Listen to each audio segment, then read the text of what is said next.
This is. We're doing well. I can't believe it. I can't believe Let's it. celebrate. What a life. What a life, guys. What a life. What do you want to do? Do you think I could be a writer? I have lots of stories.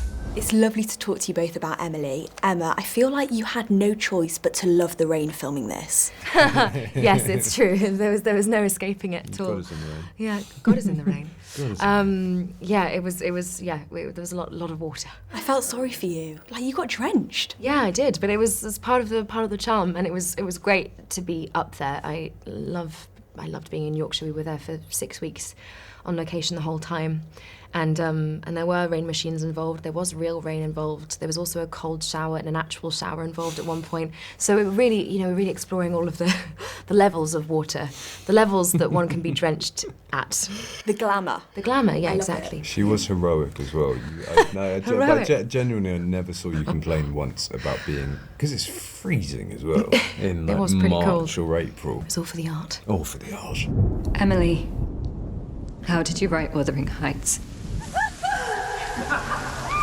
Emily really helped pave the way for female writers. Which actors in the industry have you guys always really looked up to? Oh wow, Ooh. so many. There's like thousands. There's like thousands of them. I would say Emma Thompson. This is a hero of mine. Icon. I would say Greta Gerwig, who is one of my heroes, and Olivia Colman. who Olivia I Colman, love, yeah, who she's is just, phenomenal. yeah. She's a babe. Yeah. But there are so many. It's difficult to pinpoint a few, but those are the first that sprung to mind.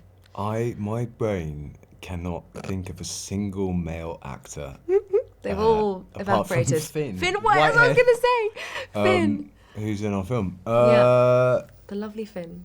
Why can I not think of a single person? Surely. Surely there's got to be Oh, one. I know, Macaulay Culkin. Macaulay Culkin, obviously. I found out that was his first. It was Home Alone was the first movie I went to cinema and I realised that you could be actor. children could be actors, and so I became obsessed with that. So I notion. feel that's a good place to So start. I guess I'll just say Macaulay Culkin and Finn Whitehead. But that's oh my God. You know what? They'll come to me in a minute. Ask another You'll question, probably and then I'll blurt be them like out in that. a second. You'll Yeah. jump out with it. Yeah. Yeah. Well, I was going to say, Emily always dreamt of sharing her stories and writing. When did you both realise that you wanted to become actors?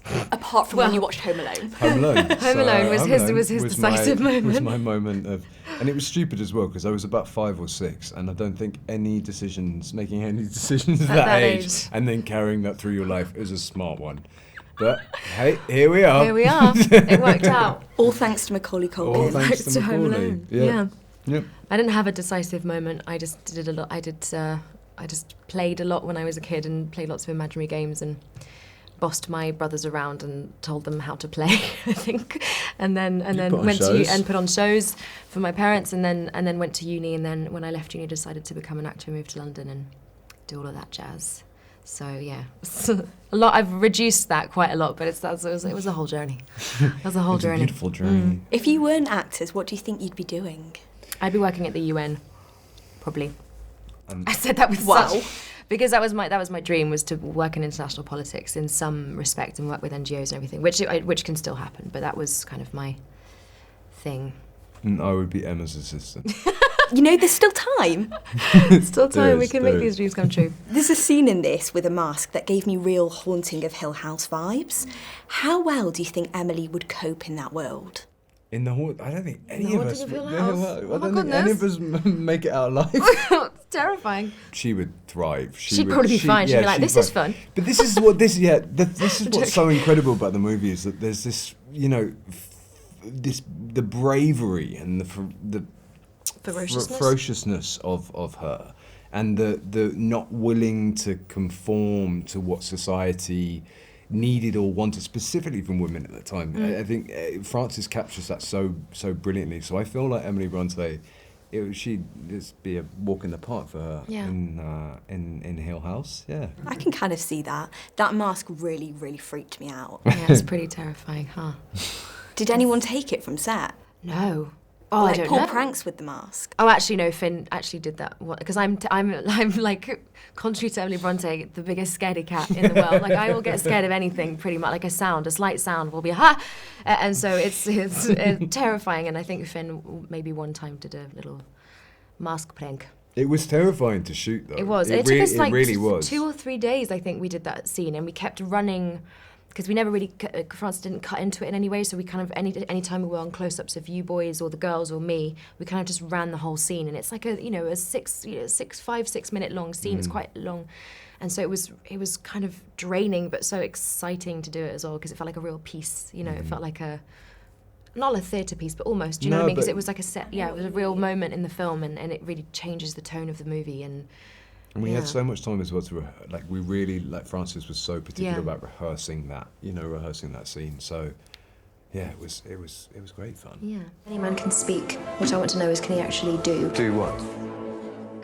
Emily was pretty badass and complex. Sings as Maeve from Sex Education said that her thing is complex female characters. How well do you think Emily and Maeve would get on? Well, I blah, blah, blah, blah. You got any words? You got any words? Anything you'd like to say? No, I don't know, but I feel like Maeve would definitely be a big fan of Emily Bronte, 100%. So I feel like it would be more of an admirative relationship between the two, possibly. Yep. Yeah. Ollie, are you a Sex Ed fan? Actually, of course. I mean, no, I hate it. I hate you. I think it's crap. Can you imagine? That would be really great. Let's do that. Yeah, I met Emma. You just done the first. Was it the first season that had just come out? And we met at a party. Yeah. Yeah, because I was sort of working for Netflix at the time. We just sort of, and then we did this. We ran into each other really fast. Yeah, but she's. And now it's blossomed into this. Wonderful friendship. But she is a remarkable actor, and so I definitely for me it was a big pull of why I wanted to do the movie, because I really wanted to work with this guy. Now you're also Emma's assistant. And I'm assistant Yeah, at the exactly. UN, so, It's worked out perfectly. I mean, this is. We're doing well. I can't believe it. I can't believe Let's it. celebrate. What a life. Woo! What a life, guys. What a life. Hits Radio.